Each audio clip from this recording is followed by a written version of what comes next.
Hi friends, this video shows how to enable or disable bold text. Please don't forget to subscribe this channel. Please like and share the video.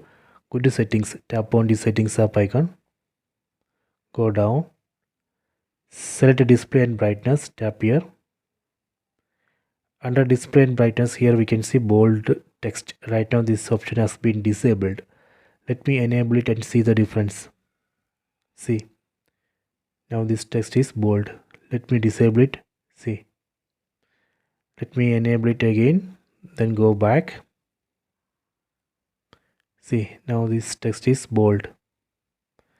Let me go to display and brightness, then disable bold text, then go back. See, now this is normal. Okay, so this way we can enable or disable bold text. I hope you have enjoyed this video. Please subscribe this channel. Please like and share the video.